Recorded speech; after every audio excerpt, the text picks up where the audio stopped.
كلما ناديت ياه قال يا عبدي أنا الله كلما ناديت ياه قال يا عبدي أنا الله الله الله الله الله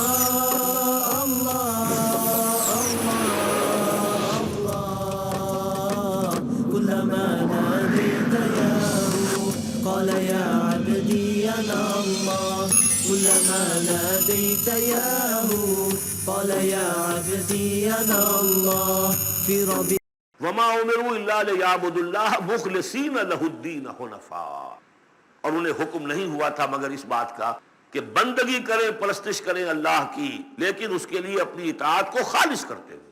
یہ نہیں کہ نماز تو اللہ کی پڑھ رہے ہیں لیکن یہ کہ اور کام اپنے نفس کی مرضی کے مطابق کر رہے ہیں، وہاں اللہ کے حکم کو ٹھکرا دیا ہے۔ یہ تو وہ بات ہو گئی افتؤمنون ببعض الکتاب وتکفرون ببعض، کیا تم ہماری کتاب اور شریعت کے ایک حصے کو مانتے ہو اور ایک کو رد کر دیتے ہو؟ فما جزاء من يفعل ذلك منكم الا خزي في الحیاۃ الدنیا، تو جو کوئی بھی تم میں سے یہ رویہ اختیار کرے گا اس کی کوئی سزا اس کے سوا نہیں ہے کہ دنیا میں ذلیل و خوار کر دیے جائیں، ویوم القیامۃ یردون الی اشد العذاب، اور قیامت کے دن بدترین عذاب دیے جائیں۔ دنیا کی رسوائی تو آج ہمارے ماتھے پر لکھی ہوئی ہے۔ 1.5 ارب انسان، 1.25 ارب تو کم سے کم ہے، 120-130 کروڑ سے کم نہیں آج مسلمان، عزت نام کی کوئی شے نہیں۔ عالمی معاملات میں وی ہیو نو سے، کسٹمی پرست کے بھیا کیس تھی، ہماری پالیسیاں کہیں اور بنتی ہیں، کہیں اور سے ہمارے بجٹ کے لیے انسٹرکشن کہیں اور سے آتی ہیں، اور تو اور بات ہے۔ تو وما امروا الا لیعبدوا اللہ مخلصین لہ الدین حنفاء، یکسو ہو کر پوری زندگی اللہ کے قانون کے تحت ہوگی تو پھر عبادت قبول ہوگی، ورنہ یہ جو ہے کہ کچھ اللہ کو دو اور کچھ قیصر والا قیصر کو دو، خدا والا خدا کو دو، یہ اسلام میں قابل قبول نہیں۔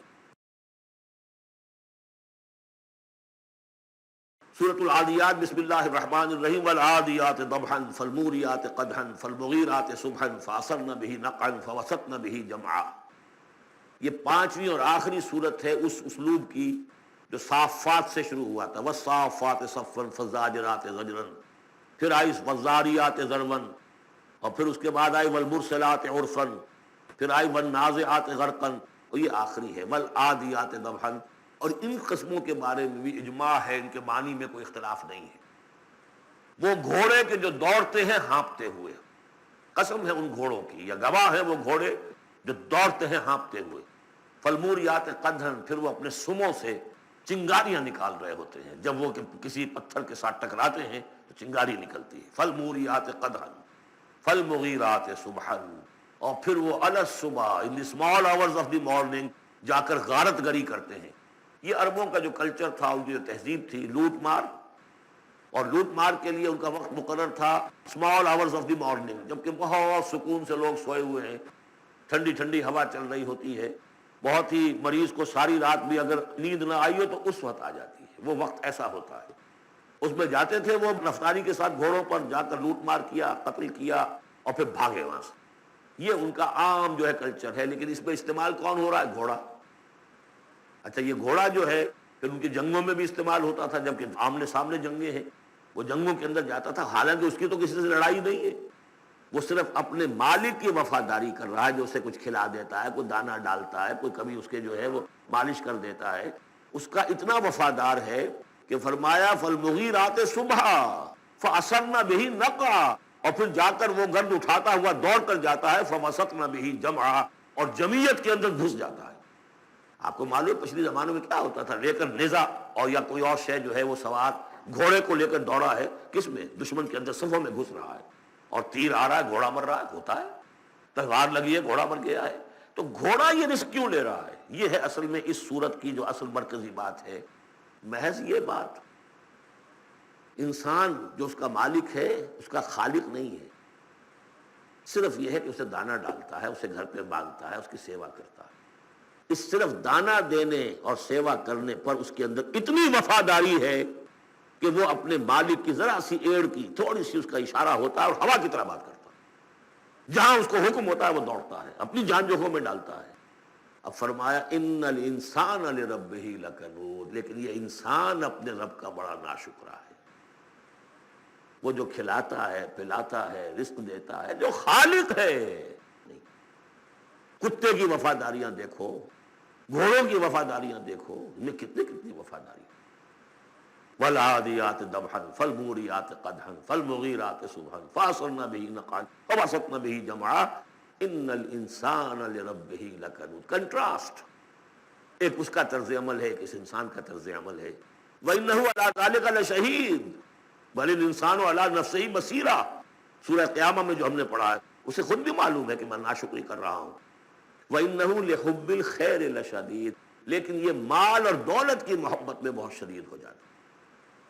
مال اور دولت کی محبت کی وجہ سے حرام حلال کی تمیز ہٹا دیتا ہے، حالانکہ اس کا نفس ملامت کرتا ہے. لا اقسم بیوم القیامہ ولا اقسم بالنفس اللوامہ، وہ اللہ تعالیٰ کی نشانیوں میں سے ایک نشانی ہے انسان کے اپنے اندر. افلا یعلم اذا بعثر ما فی القبور، تو کیا اسے یہ معلوم نہیں ہے کہ جب زمین میں جو کچھ ہے، قبروں میں جو کچھ ہے، تلپٹ کر دیا جائے گا، انہیں نکال لیا جائے گا. وحصل ما فی الصدور، اور جو کچھ ان کے سینوں میں چھپا ہوا ہے وہ بھی نکال لیا جائے گا.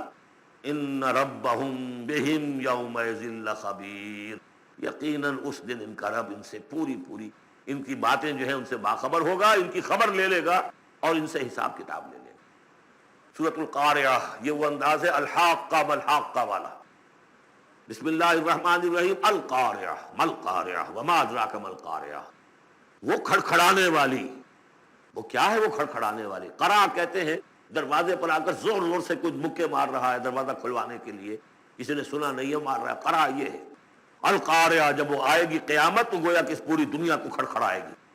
ملقاریہ وما ادراک ملقاریہ یوم یکون الناس کالفراش المبثوث، جس دن انسان ایسے ہوں گے جیسے پتنگے ہوتے ہیں بکھرے ہوئے. وتکون الجبال کالعہن المنفوش، اور پہاڑ ایسے ہو جائیں گے جیسے روئی یا اون ہو دھنکی ہوئی. فاما من ثقلت موازینہ، تو پھر جن لوگوں کے نیکیوں کے پلڑے بھاری ہوں گے. اصل میں دو شکلیں ہیں میزان کی. ایک میزان ہوتی ہے ترازو جس کے دو پلڑے ہیں، ایک ہے سپرنگ بیلنس، وہ ایک ہی پلڑا ہے اس کے اندر، تو وہ تو اس کے اندر جو بھی سپرنگ ہے وہ بتاتا ہے کہ یہ اس کا وزن کتنا ہے. تو دو رائے ہیں. ایک تو یہ ہے کہ موازین سے مراد یہ کہ صرف نیکی کا وزن کیا جائے گا اور دیکھا جب وہ ریکویزٹ لیول تک ہے یا نہیں. تو اس کی جو موزون ہے نیکیوں کے موازین، وہ اگر بھاری ہے ایک معیار ہوگا، اور معیار بھی ہوگا ہر شخص کا انڈیویجول. لا نکلف اللہ نفسا الا وسعها. اگر اس کے اپنے شاکلہ، اس کے اپنے جینز، اس کے اپنے جو بھی ماحول کے اثرات تھے، ان سب کی رعایت کرنے کے باوجود ایک مطلوبہ مقدار تک نیکی کا عنصر نکل آیا، فاما من ثقلت موازینہ فہو فی عیشۃ راضیہ، وہ ہوگا بڑے عیش کی زندگی میں جس میں اس کے لیے رضا ہی رضا ہے، راضی رہے گا ہمیشہ، جو ہے اس کی زندگی جو ہے خوشی پر ہوگی، خرم. واما من خفت موازینہ، جس کے وہ نیکیوں کے پلڑے جو ہے ہلکے ہوئے، فامہ ہاویہ، تو اس کا ٹھکانہ ہے ایک گڑھا. وما ادراک ما ہی، اور جانتے وہ گڑھا کیا ہے؟ نار حامیہ، آگ ہے دہکتی ہوئی. سورۃ التکاثر. بسم اللہ الرحمن الرحیم. الہاکم التکاثر، تمہیں غافل کیے رکھتی ہے بہتات کی طلب. اور اتنا مال ہے، اتنی دولت ہے کہ 10 نسلوں کے لیے کافی ہو جائے، لیکن یہ کہ انسان کی طبیعت اس سے بڑھتی نہیں.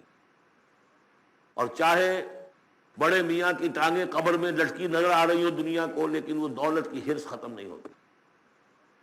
الہاکم التکاثر، تمہیں یہ کثرت اور یہ غافل کیے رکھتی ہے. حتی زرتم المقابر، یہاں تک کہ تم قبروں تک پہنچ جاتے. یعنی یہ حوث جو ہے انسان میں، دولت کی لالچ اور دولت کی محبت، اس کو بھرتی ہے تو قبر کی مٹی سے وہ بھری جاتی ہے، کسی اور مقدار سے دنیا میں یہ حوث نہیں بھرتی. اور یہ سورہ حدید کی وہ آیت یاد کر لیجئے، انما الحیات الدنیا لعب ولہو وزینۃ وتفاخر بینکم وتکاثر فی الاموال والاولاد. وہ آخری سٹیج ہے انسانی زندگی کی، اور یہ موت تک ختم نہیں ہوتی. کلا سوف تعلمون، کوئی نہیں، اس وقت تمہیں معلوم ہو جائے گا، حقیقت کھل جائے گی. ثم کلا سوف تعلمون، پھر کوئی بات نہیں، ابھی تم رہو اس غفلت میں، اس بدہوشی میں رہو، کوئی بات نہیں. ثم کلا سوف تعلمون، حقیقت ایک دن آئے گا کہ وہ برہن ہو کر سامنے آ جائے گی. جیسے سورہ جمعہ میں پڑھا تھا ہم نے کہ اے نبی سے کہہ دیجئے کہ اگر تم موت سے بھاگ رہے ہو تو موت خود آ کر تم سے ملاقات کر لے گی، تم چاہے نہ بھی وہ تو آ جائے گی. یہ بالکل ایسے ہی ہے جیسے کہ آخری پارے کی پہلی سورت، عما یتساءلون عن النبأ العظیم الذی ھم فیہ مختلفون، کلا سیعلمون ثم کلا سیعلمون کلا لو تعلمون علم الیقین، کوئی نہیں، کاش کہ تم جان جاتے یقین والا علم، یہ یقینی علم ہے، کاش کہ ہو جاتا۔ لترون الجحیم، پھر تمہیں اس جہنم کو دیکھنا ہے، ثم لترونها عین الیقین، پھر عین الیقین کے ساتھ اس کو دیکھو گے، ثم لتسألن یومئذ عن النعیم، پھر اس دن تم سے سوال کیا جائے گا، پوچھا جائے گا کیا کیا نعمتیں ہم نے تمہیں دی تھی اور تم نے وہاں کیا کیا ہے۔ اب آ گئی وہ صورت جو قرآن مجید کے مختصر ترین صورتوں میں سے ہے لیکن جامع ترین صورتوں میں سے ہے، سورۃ العصر، جس کے بارے میں امام شافعی کے دو اقوال ہیں۔ ایک یہ کہ لو لم ينزل من القرآن سواها لکفت الناس، اگر سوائے سے ایک صورت کی کوئی اور چیز نازل نہ ہوتی قرآن میں، یہ لوگوں کی ہدایت کے لیے کافی۔ لو تدبر الناس هذه السورة لوسعتهم، اگر لوگ اس پر تدبر کریں، غور و فکر کریں۔ ہمارا جو منتخب نصاب مطالعہ قرآن حکیم کا، اس کا نقطۂ آغاز میں یہ صورت ہے۔ والعصر، زمانے کی قسم ہے، زمانہ گواہ ہے، پوری تاریخ انسانی اس پر گواہی دے گی۔ ان الانسان لفی خسر، یقیناً انسان خسارے میں ہے، گھاٹے میں ہے۔ الا الذین آمنوا، سوائے ان کے جو چار شرطیں پوری کریں، ایک نہیں۔ الا الذین آمنوا وعملوا الصالحات وتواصوا بالحق وتواصوا بالصبر، ایمان لائیں جو اس کائنات کے مخفی حقائق ہیں کو سمجھیں، ان کا شعور حاصل کریں، ان کی تصدیق کریں۔ ایمان باللہ، ایمان بالآخرہ، ایمان بالرسالت، پھر اس کے عملی تقاضوں کو پورا کریں۔ وعملوا الصالحات، پھر یہ کہ اس کے اوپر نہ صرف خود قائم ہوں، اس کی دعوت دیں، اس کو پھیلائیں، وصیت کریں، جو بھی حق ہے، جو بھی صحیح بات ہے، امر بالمعروف ہے، نہی عن المنکر ہے، تواصوا بالحق۔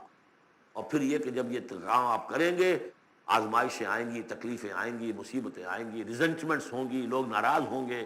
آپ کیوں ان سے کہہ رہے ہیں کہ یہ کام آپ نہ کریں، یہ غلط کام ہے؟ بچوں سے بھی کہہ کر دیکھیے کہ گلی میں مت کھیلو، تم کرکٹ کھیل رہے ہو، کسی کی گاڑی کا شیشہ توڑو گے تو پھر اپنی عزت بچا کر وہاں سے نکل کر گھر واپس پہنچنا مشکل ہو جائے گا۔ کوئی نہیں چاہتا کہ کوئی بات آپ بتائیں، تو پھر اب آپ کو صبر کی ضرورت ہوگی۔ كلما ناديت ياه قال يا عبدي اب آ گئی وہ صورت جو قرآن مجید کے مختصر ترین صورتوں میں سے ہے لیکن جامع ترین صورتوں میں سے ہے، سورۃ العصر، جس کے بارے میں امام شافعی کے دو اقوال ہیں۔ ایک یہ کہ لو لم ينزل من القرآن سواها لکفت الناس، اگر سوائے سے ایک صورت کی کوئی اور چیز نازل نہ ہوتی قرآن میں، یہ لوگوں کی ہدایت کے لیے کافی۔ لو تدبر الناس هذه السورة لوسعتهم، اگر لوگ اس پر تدبر کریں، غور و فکر کریں۔ ہمارا جو منتخب نصاب مطالعہ قرآن حکیم کا، اس کا نقطۂ آغاز میں یہ صورت ہے۔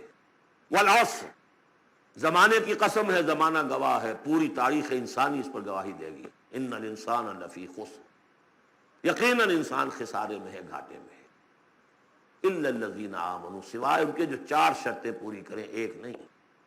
الا الذین آمنوا وعملوا الصالحات وتواصوا بالحق وتواصوا بالصبر، ایمان لائیں جو اس کائنات کے مخفی حقائق ہیں ان کو سمجھیں، ان کا شعور حاصل ہے، ان کی تصدیق کریں۔ ایمان باللہ، ایمان بالآخرہ، ایمان بالرسالت، پھر اس کے عملی تقاضوں کو پورا کریں۔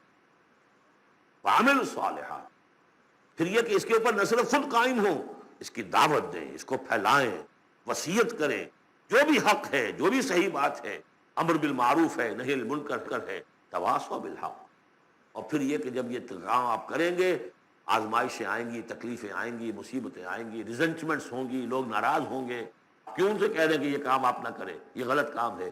بچوں سے بھی کہہ کر دیکھیے کہ گلی میں مت کھیلو، تم کرکٹ کھیل رہے ہو، کسی کی گاڑی کا شیشہ توڑو گے تو پھر اپنی عزت بچا کر وہاں سے نکل کر گھر واپس پہنچنا مشکل ہو جائے گا۔ کوئی نہیں چاہتا کہ کوئی بات آپ بتائیں، تو پھر اب آپ کو صبر کی ضرورت ہوگی۔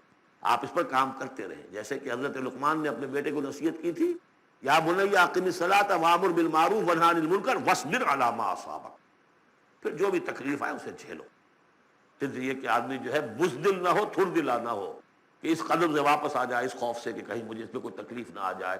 وَلَنَبْلُوَنَّكُمْ بِشَيْءٍ مِّنَ الْخَوْفِ وَالْجُوعِ وَنَقْصٍ مِّنَ الْأَمْوَالِ وَالْأَنفُسِ وَالثَّمَرَاتِ وَبَشِّرِ الصَّابِرِينَ، صبر کرنے والے۔ والعصر ان الانسان لفی خسر الا الذین آمنوا وعملوا الصالحات وتواصوا بالحق وتواصوا بالصبر، جو اس راستے پر نہیں چلتے ان کا کردار کی ایک جھلک دکھائی جا رہی ہے۔ یہ سورۃ ھمزہ جو ہے، بسم اللہ الرحمن الرحیم، ویل لکل ہمزۃ لمزہ، انسان کے سامنے کوئی ہائی آئیڈیل نہیں اگر ہوتا، کوئی اعلیٰ نصب و نشو نہیں ہے، تو وہ پستی کی طرف، پھر اس کی دلچسپی کیا ہوگی؟ کچھ چغلیاں کھاتا پھر رہا ہے، کسی کو تانے دے رہا ہے، کسی کی غیبت کر رہا ہے، کسی کی عزت پر حملہ کر رہا ہے، کسی کا مال ہڑپ کر رہا ہے، پھر اس کی شخصیت کے اندر یہ پستی آ جائے گی۔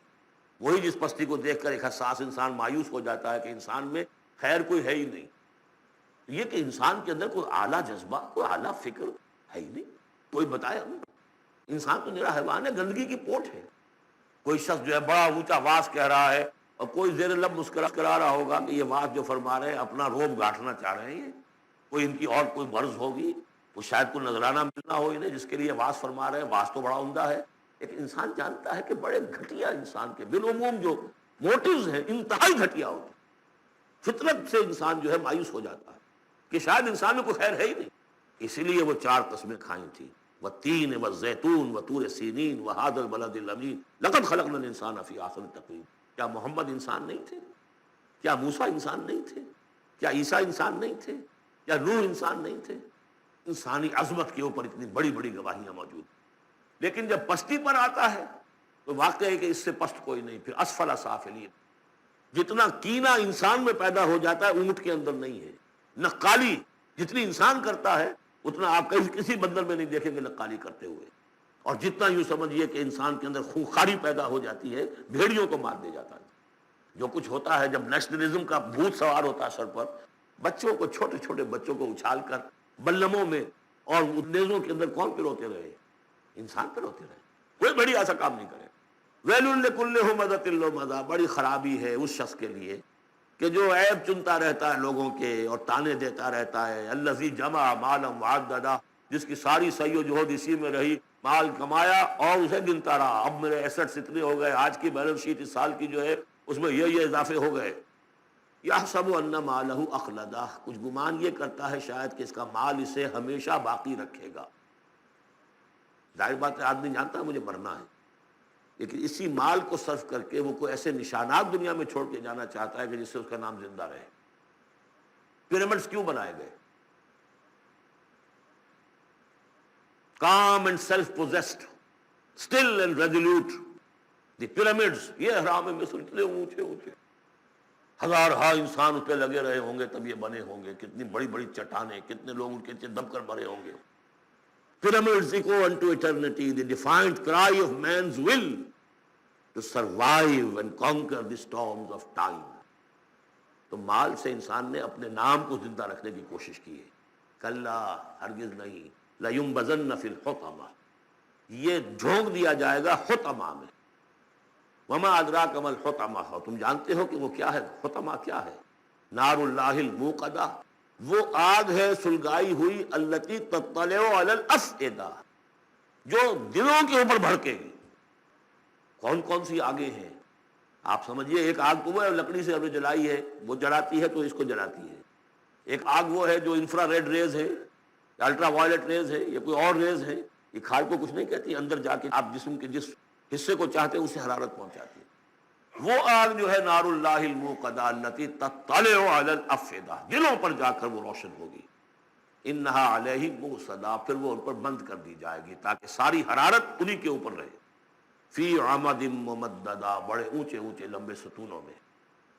اب جو 10 صورتیں رہ گئی ہیں ان میں سے اکثر کا تعلق سیرت النبی سے ہے صلی اللہ علیہ وسلم، اور اس میں سب سے پہلے جو ہے عرب کا جو ماحول اس وقت کا تھا جس میں اپنے حضور پیدا ہوئے ہیں، آپ کی ولادت باسعادت ہوئی ہے، اور اس کے کچھ واقعات کی طرف اور ان کا جو معاشی اس وقت کا معاملہ تھا خاص طور پر قریش کا، اس کی طرف اشارہ ہے۔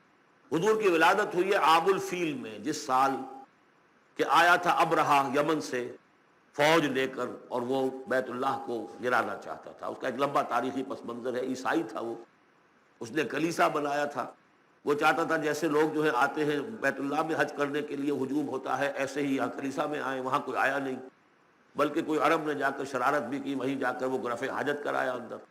اس پر جو غصہ اسے چڑھا، اس نے کہا کہ اب ان کا جو ہے یہ بیت اللہ میں ڈھاؤں گا۔ وہ فوج لے کر آیا ہے جس میں ہاتھی بھی تھے، اسی لیے وہ اصحاب الفیل کہلاتے ہیں۔ لیکن اللہ تعالیٰ نے اپنے اس گھر کی حفاظت فرمائی معجزانہ طریق پر۔ چھوٹے چھوٹے پرندے بھیجے ہیں جو سمندر کی طرف سے غول کے غول آئے، اور ان کے چونچوں میں اور ان کے پنجوں میں چھوٹے چھوٹے کنکر تھے، لیکن وہ کنکر جب وہ اوپر سے آ رہا ہے تو وہ گولی کا کام کرتا ہے، اس کی جو ویلوسٹی ہے اور مومنٹم جو بنتا ہے اس کا اوپر سے گرنے کی وجہ سے، تو اس نے گولیوں کا کام کیا اور پوری فوج جو ہے تہس نہس ہو گئی۔ الم تری کیف فعل ربک باصحاب الفیل، کیا تم نے دیکھا نہیں کیا حشر کیا تمہارے رب نے ان ہاتھی والوں کا؟ الم یجعل کیدہم فی تضلیل، کیا اس نے ان کی تمام تدبیروں کو اور جو داؤ انہوں نے لگایا تھا بیکار اور غیر مؤثر نہیں کر دیا؟ وارسل علیہم طیرا ابابیل، اور ان پر بھیج دیے جھنڈ کے جھنڈ جانوروں کے پرندوں کے، ترمیہم بحجارۃ من سجیل، جو ان کو رمی کرتے تھے۔ یہ رمی کی یادگار در حقیقت اسی کی ہے جو حج میں جا کے کی جاتی، ترمیہم رمی، وہ ان کو مارتے تھے بحجارۃ من سجیل، کنکریاں، وہی کنکریاں سنگ گل، وہ چھوٹی کنکریاں جو ریت کی بنی ہوتی ہیں، کہیں اگر صحرا میں ہلکی سی بارش ہو جائے تو ایک ایک قطرے کے ساتھ تھوڑی سی جو اس کا ریت مل جائے گی، پھر اس پر دھوپ پڑی اور وہ پک گئے، وہ کنکریاں کہلاتی ہے سنگ گل، مٹی کا بنا ہوا پتھر، وہ کنکریاں ہیں جو ماری گئی ہیں۔ فجعلہم کعصف معقول، پھر انہوں نے کر دیا انہیں ایسا جیسے کہ بھس جو کہ کھایا گیا ہو، جانوروں کے آگے آپ نے چارہ ڈالا وہ کھا لیا، بھس کو جو کچھ پڑا رہ جاتا ہے ادھر ادھر اس طرح کا کر دیا، ان کا نام و نشان مٹا دیا۔ اور یہ سن ہے جس میں کہ حضور کی پیدائش ہوئی ہے۔ بعض روایات سے معلوم ہوتا ہے کہ 50 دن بعد، اور بعض کا کہنا یہ کہ نہیں عین اسی دن ولادت ہوئی ہے حضور کی صلی اللہ علیہ وسلم۔ تو یہ ایک اہم واقعہ تھا سیرت النبی کے، گویا کہ آپ کے عین ولادت سے جو متصل ہے۔ سورۃ قریش، بسم اللہ الرحمن الرحیم، لإلاف قریش إیلافہم رحلۃ الشتاء والصیف فلیعبدوا رب ھذا البیت الذی اطعمہم من جوع وآمنہم من خوف۔ قریش کو مانوس رکھنے کے لیے اللہ نے ان کے دلوں میں محبت ڈال دی، رحلۃ الشتاء والصیف، سفر کی سردیوں میں بھی اور گرمی میں بھی۔ اس میں اشارہ ہو رہا ہے کہ جو ایسٹ ویسٹ ٹریڈ میں قریش کو مونوپولی حاصل ہو گئی۔ پہلے یہ ٹریڈ قوم سبا کے ہاتھ میں تھی، جبکہ عروج کا دور تھا یمن کا، تو ہوتا یہ تھا کہ ہندوستان سے اور جاوا اور ملایا اور سماٹرا، بورنیو اور چین سے سارا جو سامان تجارت آتا تھا وہ یمن کے ساحل پر، کیونکہ نہر سویس تو تھی نہیں۔ اب ایک طرف وہ ہے فار ایسٹ، ایک طرف ہے یورپ، اور یورپ کو اور فار ایسٹ کو ملانے والے کوئی آبنائے نہیں ہے، پانی، اور وہ راستہ جو ہے round the Cape of Good Hope, وہ تو 1498 میں واسکو ڈی گاما نے تلاش کیا ہے، گویا کہ حضور کی بعثت کے 800 برس بعد۔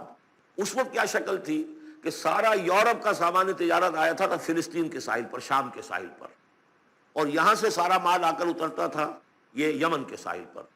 تو کچھ عرصے پہلے تک، تو کوئی 150-200 برس پہلے تک حضور سے یہ ساری تجارت یمنیوں کے ہاتھ میں تھی، یمنی قافلے لے کر چلتے تھے، یہاں سے اس مال کو لے گئے شام تک، پھر وہاں سے مال لے آئے، اور یہ ایک طرح سے گویا کہ ایسٹ اینڈ ویسٹ جو ٹریڈ تھی اس میں انہیں کی پوزیشن حاصل تھی۔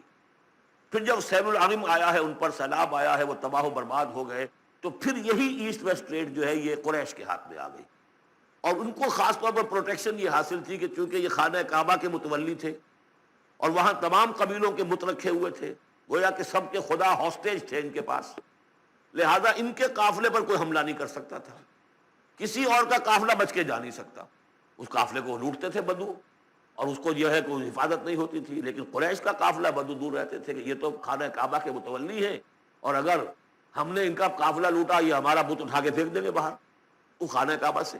اس لیے انہیں اس خانہ کعبہ کی وجہ سے وہ پوزیشن حاصل ہوئی کہ انہیں تونگری اور دولت مندی حاصل ہو گئی، اور پھر یہ ایسا کرتے تھے سردیوں کے زمانے میں یہ اپنا چکر لگاتے تھے یمن کا، اور گرمیوں کے زمانے میں جاتے تھے شام کی طرف، فلسطین کی طرف، کیونکہ وہ گرم علاقہ ہے تو وہ سردیوں میں، اور یہ چونکہ زیادہ ٹھنڈا علاقہ تھا وہ گرمیوں میں۔ یہ الاف قریش، اس واسطے کے مانوس رکھا قریش کو، الافہم رحلۃ الشتاء والصیف۔ وہ الاف سے مراد کیا ہے کہ سفر جو ہے ان کا جاڑے کا اور گرمی کا، اس سے ان کو گویا کہ مانوس کر دیا۔ فَلْيَعْبُدُوا رَبَّ هَٰذَا الْبَيْتِ، پس انہیں بندگی کرنی چاہیے، پرستش کرنی چاہیے اس گھر کے مالک کی، اس گھر کے رب کی۔ انہوں نے یہاں لا کے 360 بت رکھ دیے ہیں، انہیں چاہیے تھا کہ خلوص اور اخلاص کے ساتھ جو اس گھر کا اصل مالک ہے، جس کی توحید کے لیے یہ مرکز بنایا تھا کہ ربنا لیقیموا الصلاۃ، تیری نماز قائم کرنے کے لیے میں نے یہ گھر بنایا ہے، تو اس کو انہوں نے بت کدہ بنا دیا۔ دنیا کے بت کدوں میں پہلا وہ گھر خدا کا، ہم اس کے پاس ماں ہیں، وہ پاس ماں ہمارا۔ تو کرنا یہ چاہیے تھا الذی اطعمہم من جوع، جس نے کہ انہیں طعام پہنچایا اور بھوک سے نجات دی، انہیں غذا دی، انہیں دولت دی، وآمنہم من خوف، اور ان کو امن دے دیا ہے خوف سے کہ ان کے قافلوں کے اوپر کسی حملے کا خوف اور اندیشہ نہیں ہوتا۔ كلما ناديت ياه قال يا عبدي۔ السلام علیکم ورحمۃ اللہ وبرکاتہ۔ اب معاملہ ہو چکا تھا اس وقت جب کہ حضور کی بعثت ہوئی ہے، اس کا نقشہ اب آ رہا ہے سورۃ الماعون میں۔ یعنی یہ کہ ایسا نہیں تھا کہ سرے سے ان کے ہاں کوئی ویلیوز رہی نہ ہو، لیکن یہ کہ تلپٹ ہو جاتی ہیں ویلیوز، اور یہ کہ کچھ چیزیں ہوتی ہیں کہ جن کی حقیقت نہیں رہتی، صرف ان کی رسم رہ جاتی ہے۔ جیسے آج ہمارا حال ہے، رہ گئی رسم اذاں روح بلالی نہ رہی، فلسفہ رہ گیا تلقین غزالی نہ رہی۔ تو ان کے ہاں بھی یہ آ چکا تھا کہ اب وہ چونکہ جزا و سزا کے تصور سے محروم ہو چکے تھے، لہذا ارأیت الذی یکذب بالدین، کیا تم نے دیکھا اس شخص کو جو جزا و سزا کا انکاری ہے؟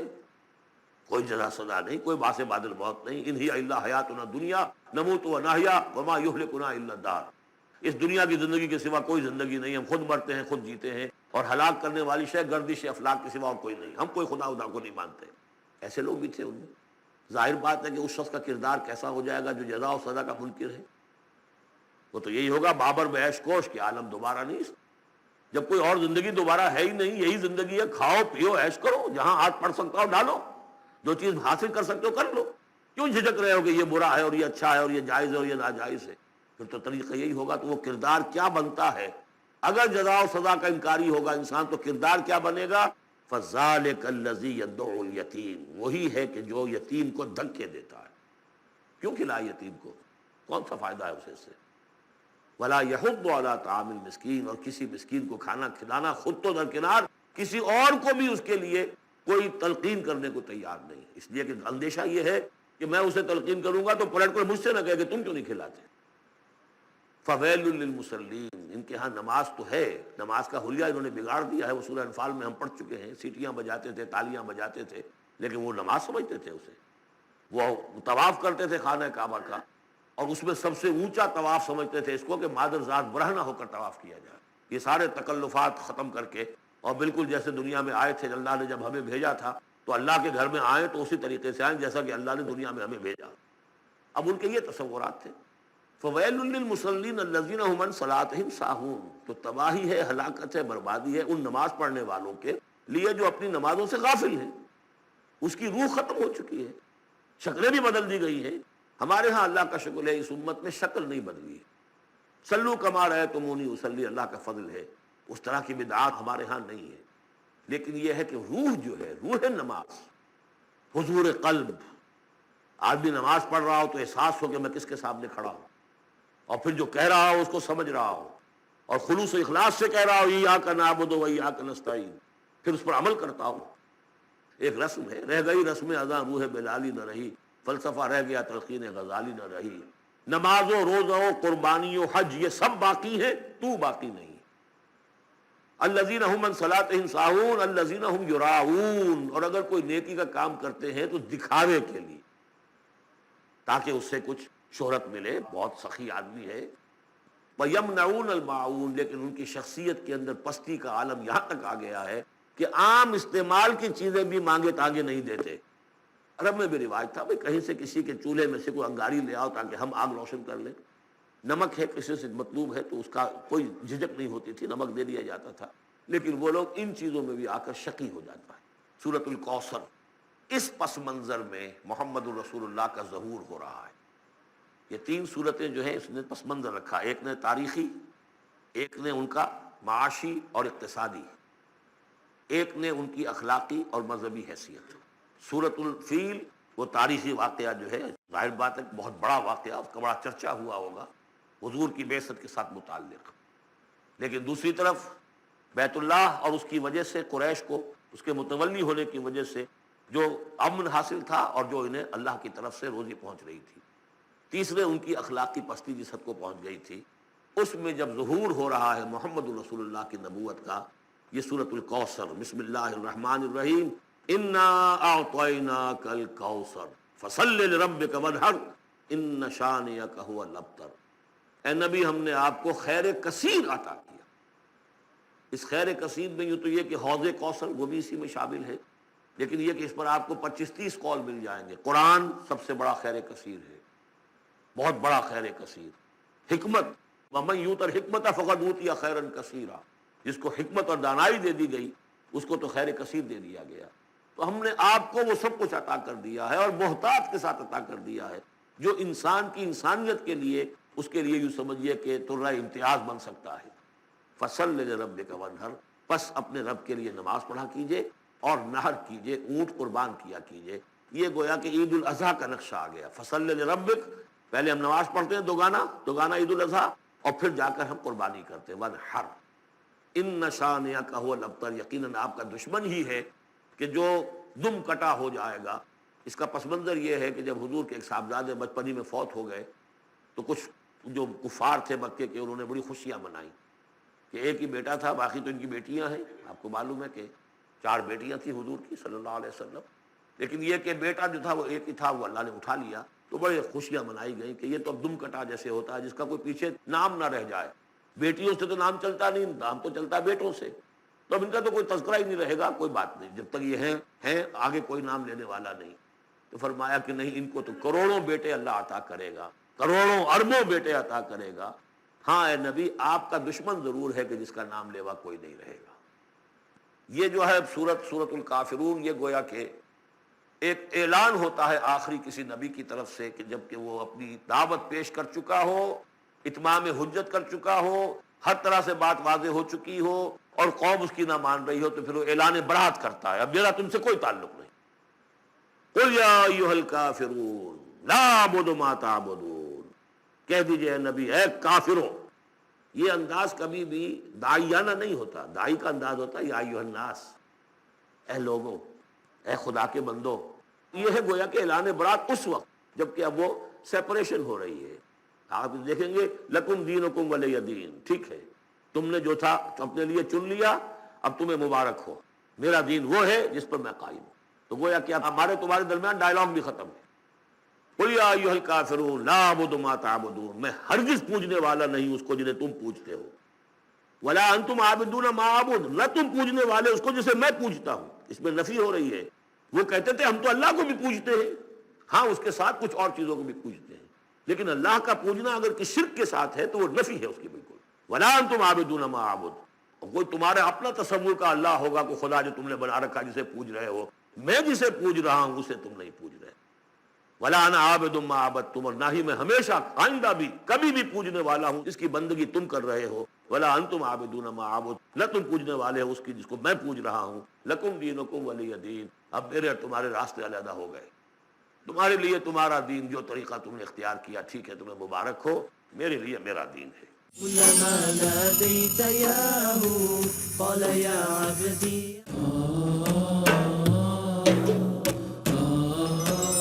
مدد اللہ کی اور فتح۔ وَرَأَيْتَ النَّاسَ يَدْخُلُونَ فِي دِينِ اللَّهِ أَفْوَاجًا، اور آپ دیکھ لیں لوگوں کو داخل ہوتے ہوئے اللہ کے دین میں فوج در فوج۔ فَسَبِّحْ بِحَمْدِ رَبِّكَ وَاسْتَغْفِرْ، تو پھر اس وقت آپ ہمہ وقت ہمہ تن اپنے رب کے استغفار اور تحمید میں لگ جائے گا۔ إِنَّهُ كَانَ تَوَّابًا، یقیناً اللہ تعالیٰ بہت توبہ کو قبول فرمانے والا ہے۔ بسم اللہ الرحمن الرحیم۔ تبت یدا ابی لہب وتب، بالکل ابتدائی زمانے کی صورت ہے۔ ٹوٹ گئے ہاتھ ابو لہب کے اور وہ برباد ہو گیا خود، وتب، اور وہ برباد ہو چکا ہے۔ ما اغنی عنہ مالہ وما کسب، کچھ کام نہیں آئے گی نہ اس کا یہ مال اور نہ وہ کمائی جو اس جمع کیا ہے۔ سیصلی نارا ذات لہب، وہ جھونکا جائے گا آگ میں جو بھڑکتی ہوئی آگ ہے۔ اور لہب کا لفظ جو ہے اس کے اپنے نام میں بھی شامل تھا، یہ صنعت لفظی کہلائے گی، ابو لہب، کیونکہ وہ بہت ہی سرخ و سفید رنگت کا، بہت جیسے کہ انگارے جیسا اس کا رنگ تھا، اور آنکھیں بھی بڑی بڑی تھی، نہایت حسین و جمیل انسان تھا۔ اور اس کی بیوی بھی ام جمیل تھی، بہت ہی خوبصورت عورت تھی، اور یہ دونوں جو ہے یہ سمجھیے کہ بڑی ایلیٹ کلاس تھی اس معاشرے کی۔ اس کے پاس منصب تھا، یہ وزیر خزانہ تھا حرم کا، تو بڑا اونچا منصب دار تھا۔ اس کے لیے یہ کہا کہ جیسے یہ دہکتا ہوا انگارہ ہے، اس کو رنگ ہم نے دیا ہے، ایسی ہی دہکتی ہوئی آگ میں ہم اس کو جھونکیں گے۔ وامرأتہ، اور اس کی بیوی کو بھی۔ کیوں؟ یہ بھی اتنی ہی دشمن تھی حضور کی جتنا کہ ابو لہب دشمن تھا حضور کا، بلکہ یہ کہنا مشکل ہے کہ بیوی زیادہ دشمن تھی یا یہ کہ یہ شوہر زیادہ دشمن تھا۔ وامرأتہ حمالۃ الحطب، جو اٹھانے والی ہوگی ایندھن کو، اور فی جیدہا حبل من مسد، اس کے گلے کے اندر یہ جو ہار ہے یہی اس کی رسی بن جائے گا۔ سورۃ الاخلاص قرآن حکیم کی عظیم ترین سورت، جس کو حضور نے فرمایا ثلث قرآن، تہائی قرآن کی مساوی ہے۔ توحید باری تعالیٰ پر جامع ترین سورت، مختصر ترین اور جامع ترین۔ قل هو اللہ احد، کہہ دیجئے وہ اللہ ایک ہے نہیں، تنہا ہے۔ ایک کے لیے لفظ واحد ہے، واحد سے تو اثنان ثلاثہ شروع ہو جاتی ہے، اکیلا، the most unique person۔ قل هو اللہ احد، تنہا ہے، اللہ الصمد، باقی تمام مخلوقات کا وہی مرجع ہے۔ سمد کہتے ہیں بڑی چٹان کو جس کا سہارا لیتے تھے لڑنے کے وقت، کہ پیچھے چٹان اچھی ہو تاکہ پیچھے سے دشمن جو ہے حملہ نہ کر سکے۔ پھر یہی لفظ آ جاتا تھا سرداروں کے لیے کہ جن کی طرف رجوع کرتے تھے لوگ۔ تو یہ کہ اصل میں اللہ تو ہے خود بخود قائم ہے، اپنے بل پر قائم ہے، کسی نے بنایا نہیں اسے، اس کی حیات مستعار نہیں ہے، اس کی حیات اپنی، اس کا علم اپنا۔ باقی جو بھی کائنات کے اندر مخلوقات ہیں وہ سب اس کی بدولت ہے۔ لا یحیطون بشیء من علمہ الا بما شاء، ان کا وجود بھی اللہ کا عطا کردہ، انہیں حیات بھی مستعار ہے، مانگی ہوئی ہے۔ عمر دراز مانگ کے لائے تھے 4 دن، اور وہ مانگی ہوئی زندگی ہے، جب چاہے گا لے لے گا ہم سے، ہماری زندگی اپنی تو نہیں ہے۔ لیکن یہ کہ باقی تمام مخلوقات کو تھامے ہوئے ہے، اور یہ وہی ربط و تعلق ہے جو میں نے آپ کو بتایا تھا اسم اعظم، جو الحی القیوم، خود زندہ اور باقی سب کو تھامے ہوئے، کل کائنات اس کی توجہ کی وجہ سے قائم۔ لم یلد ولم یولد، نہ اس نے جنا اور نہ وہ جنا گیا، نہ اس کے کوئی ماں باپ، نہ اس کی کوئی اولاد، نہ اس کی کوئی جورو اور بیوی۔ متخذ صاحبۃ ولا ولدا، یہ ہم پڑھ چکے ہیں قرآن۔ اس اعتبار سے نفی ہو گئی کہ کچھ لوگوں نے اس کے لیے بیٹیاں تجویز کر دی، فرشتوں کو خدا کی بیٹیاں بنا دیا۔ کچھ لوگوں نے جو ہے اس کے لیے بیٹے بنا دیے، حضرت مسیح کو بنا دیا اور حضرت عزیر علیہ السلام کو بنا دیا یہودیوں نے سب نے نہیں، کچھ ان کی فرقوں نے وغیرہ وغیرہ۔ لیکن یہ کہ اس کا معاملہ یونیک ہے، نہ اس نے کسی کو جنا نہ وہ کسی سے جنا گیا۔ وَلَمْ يَكُنْ لَهُ كُفُوًا أَحَدٌ، اور نہیں ہے اس کا کوئی بھی، اب کفو جو کہتے ہیں برابری کا، کسی حیثیت سے اس کے برابر، کفو، ہم پلہ، ضد، ند، مثل، مثال، مثیل، کوئی نہیں، کوئی اس کا ہم پلہ نہیں ہے، کوئی اس کا ہم رتبہ نہیں ہے، کوئی اس کا کفو نہیں ہے۔ آخری 2 صورتیں یہ گویا کہ قرآن مجید کے اختتام پر 2 پہرے دار ہیں۔ یہ 2 صورتیں ہیں کہ جو اصل میں مدنی صورتیں ہیں، نازل ہوئی ہیں مدینہ منورہ میں، اور ان کا زمان نزول کے اعتبار سے شان نزول بھی ہے کہ ان کا حضور پر ایک مرتبہ جادو کیا گیا تھا، تو اس جادو کے اثرات کو زائل کرنے کے لیے یہ آیات پھر اتری ہیں، اور حضور نے پھر جب ان کی بار بار تلاوت کی ہے تو وہ جادو کے اثرات، ایک یہودی نے کیا تھا جادو آپ پر، جس سے آپ کو چیزیں بھول جاتے تھے اور کافی آپ کو تکلیف رہی ہے۔ صحیح بخاری کے اندر یہ روایت موجود ہے۔ ہمارے جدید کچھ ریشنلسٹ ہیں اور جو خاص طور پر منکر حدیث ہیں، وہ سمجھتے ہیں کہ اس میں تو توہین ہے رسول کی، کہ جادو کا اثر ہو سکتا ہے۔ رسول بھی اس اعتبار سے بشر ہوتے تھے، تلوار کا اگر کاری زخم پڑا ہے تو خون نکلا ہے، اور خون نکل گیا ہے تو زوفتاری ہوا ہے، زوفتاری ہوا تو بے ہوشی بھی ہوئی ہے۔ یعنی یہ جسم جو ہے ان کا، اس کے اعتبار سے اب بخار آپ کو چڑھا ہے، بخار میں تکلیف ہوئی ہے، عالم نزع میں نہایت شدید تکلیف ہوئی ہے، تو اس حوالے سے یہ نہ سمجھیے کہ وہ بشریت کے جو لوازم ہیں وہ ختم ہو جاتے ہیں، لیکن اللہ تعالیٰ کی طرف سے انہیں ایک مقام ملا ہے، ایک عصمت ملی ہے، ایک بزرگی ہے، وہ اپنی جگہ پر ہے۔ تو جادو کا وہ واقعہ بالکل صحیح ہے جو ہوا ہے، لیکن اس کے لیے اب یہ 2 صورتیں ہیں، اور یہاں خاص طور پر نوٹ کر لیجئے کہ یہ معوذتین، یہ ایک صورت بھی ہو سکتی تھی، لیکن قرآن حکیم میں جو عام مزاج ہے کہ صورتیں جوڑوں جوڑوں کی شکل میں ہیں، تو 2 حصوں میں تقسیم کر دیا۔ اور اس کی تقسیم کیا ہے؟ ایک وہ چیزیں ہیں جو انسان پر باہر سے حملہ آور ہوتی ہیں، اور ایک چیز وہ ہے جو انسان کے اپنے اندر سے حملہ آور ہوتی ہے۔ ان دونوں کو 2 علیحدہ چیزوں میں رکھ کر اور سکھایا گیا ہمیں کہ تم ہمیشہ اللہ کی پناہ طلب کرتے رہا کرو ان چیزوں کے اثرات سے، ان چیزوں کے اثرات بد سے اپنے آپ کو بچانے کے لیے۔ بسم اللہ الرحمن الرحیم، قل اعوذ برب الفلق، کہو کہ میں پناہ میں آ گیا صبح کے رب کی، فلق۔ فلق ویسے تو یہ لفظ ہم پڑھ چکے ہیں سورہ انعام میں، فالق الاصباح، رات کی تاریکی کا پردہ پھٹتا ہے اور سپیدہ سحر نمودار ہوتا ہے، یا گٹھلی فالق الحب والنوائب، تو وہ جو گٹھلی ہوتی ہے وہ بھی پھٹتی ہے تو اس میں سے دو پتیاں نکلتی ہیں تو درخت بنتا ہے۔ اس اعتبار سے فلق سے مراد یہاں صرف صبح نہیں ہے، بلکہ جو اگلی صورت میں آ رہا ما خلق، جو بھی کچھ اس کائنات میں اس نے پیدا کیا ہے در حقیقت وہ عدم کا پردہ چاک کر کے اس کو وجود بخشا ہے۔ عدم سے، عدم محض سے، کریشن ایکس نہیلو، بغیر کسی شے کے کسی شے کو بنانا۔ تو قل اعوذ برب الفلق من شر ما خلق، میں پناہ میں آتا ہوں اس کی تمام مخلوقات کی پناہ سے۔ اب آپ غور کیجئے، مخلوق ظاہر بات ہے خالق کی طرح کامل تو نہیں ہو سکتی، مخلوق کے اندر کوئی نہ کوئی پہلو جو ہے وہ کمی کا، تقصیر کا، نقص کا رہ جائے گا۔ تو گویا کہ ہر مخلوق میں شر کا پوٹینشل ایلیمنٹ موجود ہے۔ یہ دوسری بات ہے کہ اللہ تعالیٰ کسی کو سہارا دے دے، کسی کو اپنی طرف سے عصمت عطا کر دے، اپنی طرف سے خصوصی پروٹیکشن عطا کر دے، پوٹینشلی خلق جو ہے وہ گویا کہ مستلزم ہے اس کے ساتھ شر کے اندر کا پہلو موجود ہوگا۔ قل اعوذ برب الفلق من شر ما خلق، یعنی وہ شر جو ہے خود اپنی جگہ پر کوئی علیحدہ مستقل وجود رکھنے والی شے نہیں ہے۔ جو بھی مخلوقات ہیں ان میں سے جو بھی شر کا پہلو ہے میں اس سے اے پروردگار تیری پناہ میں آتا ہوں۔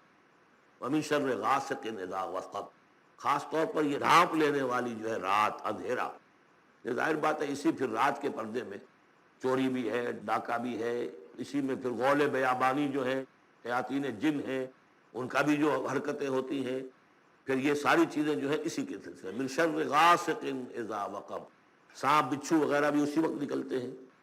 ومن شر النفاثات فی العقد، اور جو عورتیں گانٹھیں باندھ کر پھونکے مارتی ہیں، یہ جو بھی ٹونے ٹوٹکے ہوتے ہیں اور اس کی وجہ سے لوگوں کو نقصان پہنچایا جاتا ہے، گویا کہ یہ بھی اس کے اندر بھی کوئی حقیقت ہے، یہ سفلی عملیات بھی ہیں، ان کے بھی اثرات ہیں۔ جیسے کہ ہم جانتے ہیں کہ جادو جو ہے حق ہے، برحق ہے، اگرچہ کفر ہے، شراب کی تاثیر ہے لیکن حرام ہے۔ تو کسی چیز کا ہونا بالفعل یہ اور شے ہے، لیکن اس کا جائز ہونا یہ اور شے ہے۔ تو بالفعل یہ عملیات ہیں جیسے اچھے اعمال ہیں اور ان کو جو ہے کوئی اچھے اوراد ہیں، اچھے وظائف ہیں تو ان کے کچھ اثرات جو ہیں اچھے ہو سکتے ہیں۔ اسی طریقے سے اس قسم کی چیزوں میں جادو کے کلمات ہوتے ہیں، ان کی بھی تاثیر ہے۔ اور وہ جو عورتیں جو ہے وہ جادو کرتے ہوئے، جس کو ہم کہتے ہیں تعویذ گنڈا وغیرہ جو ہوتا ہے، پھر وہ اس میں پھونکے مارتی ہیں، تو اللہ تعالیٰ سے میں ان کے شر سے بھی پناہ چاہتا ہوں۔ وَمِن شَرِّ حَاسِدٍ إِذَا حَسَدَ، اور حسد کرنے والے کے شر سے بھی میں اللہ کی پناہ طلب کرتا ہوں جبکہ وہ حسد اپنا استعمال کرے۔ اگر حسد ہے دل کے اندر ہے تو بات اور ہے، حسد کو بروئے کار لائے وہ، اور وہ انسان کے درپے ہو جائے اس حسد کی وجہ سے اس سے کوئی نقصان پہنچانے کو۔ اور اسی کے تابع ہے عین، العین حق، کہ اگر انسان اس حاسدانہ نگاہ سے کسی کو دیکھتا ہے اس کے بھی اثرات ہوتے ہیں، اور اس دیکھنے کے بھی کچھ برے اثرات جو ہیں وہ ظاہر ہو جاتے ہیں۔ تو یہ تمام چیزیں اپنی جگہ پر ہیں، لیکن ان سے پناہ کرنے کے لیے آپ لمبے چوڑے کوئی اور سلسلوں میں نہ پڑیں، یہی معوذتین اللہ نے جو محمد رسول اللہ کو تلقین فرمائے، سارا دار و مدار ان پر ہونا چاہیے۔ تعوذ کرتے رہیں، اس لیے کہ ہم پڑھ چکے ہیں سورہ بقرہ میں کہ حضرت سلیمان کے زمانے میں جنات جو تھے انہوں نے یہ سارے کام شروع کیے تھے اور لوگ ان سے سیکھتے تھے جادو ٹونا، اور آج بھی نقش سلیمانی کے نام سے بکتے ہیں اس قسم کے جو بھی تعویذات ہوتے ہیں، اور وہ ایک دھندا بنا ہوا ہے۔ تو اس کو لوگوں نے سیکھا اور وہ لوگ جو ہے آج بھی ہمارے ہاں یہ چیزیں چل رہی ہیں، لیکن یہ چیزیں حرام کی گئی ہیں، اور کہا گیا ہے کہ کوئی کسی کو نقصان نہیں پہنچا سکتا جب تک کہ اللہ کا اذن نہ ہو۔ اگر یہ یقین انسان کے دل میں ہو تو پھر اسے کوئی نقصان نہیں ہوگا۔ اور ویسے تو یہ ہے کہ تکلیف اللہ کی طرف سے کسی وقت آ سکتی ہے بغیر اس کے کہ کوئی اور آپ کو پہنچائے، اللہ کی طرف سے خود بھی آ سکتی ہے۔ سورۃ الناس اب یہ آخری سورت ہے۔ بسم اللہ الرحمن الرحیم، قل اعوذ برب الناس، کہیے کہ میں پناہ میں آتا ہوں جو تمام انسانوں کا رب ہے اس کی پناہ میں۔ ملک الناس، صرف رب ہی نہیں ہے، بادشاہ ہے، تمام انسانوں کا بادشاہ ہے۔ الہ الناس، تمام انسانوں کا معبود ہے۔ من شر الوسواس الخناس، اس وسوسہ کرنے والے خناس کی جو پیچھے چھپ جاتا ہے، الذی یوسوس فی صدور الناس، جو لوگوں کے سینوں میں وسوسہ اندازی کرتا ہے، اس کے شر سے پناہ مانگتا ہوں۔ یہ جو شیطان لعین ہے جس کے بارے میں آتا ہے کہ ان الشیطان یجری من الانسان مجری الدم، حضور کی حدیث ہے یہ، یہ شیطان تو اس طریقے سے انسان کے وجود میں سرایت کر جاتا ہے جیسے کہ خون سرایت کر رہا ہے۔ یہ شیطان جو ہے، اور یہ آپ وہ بھی پڑھ چکے ہیں، وَلَقَدْ خَلَقْنَا الْإِنسَانَ وَنَعْلَمُ مَا تُوَسْوِسُ بِهِ نَفْسُهُ، ہم نے انسان کو بنایا، ہم جانتے ہیں کہ اس کا نفس امارہ جو ہے، اڈ اور لبیڈو، اس کو اندر کیا وسوسہ اندازی کرتا رہتا ہے۔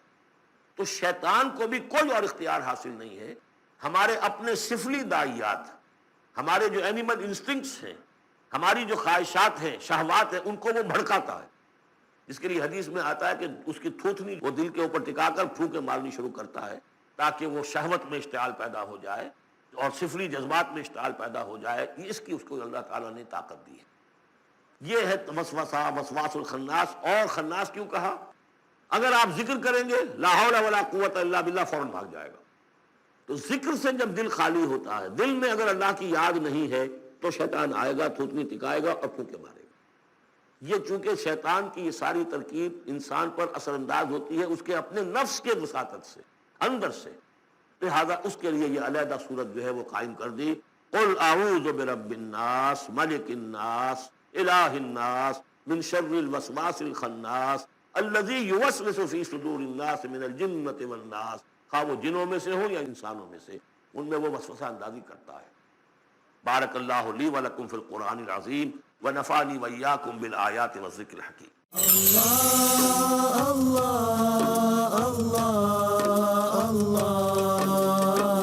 كلما ناديت ياه قال يا عبدي أنا الله، كلما ناديت ياه قال يا عبدي أنا الله، الله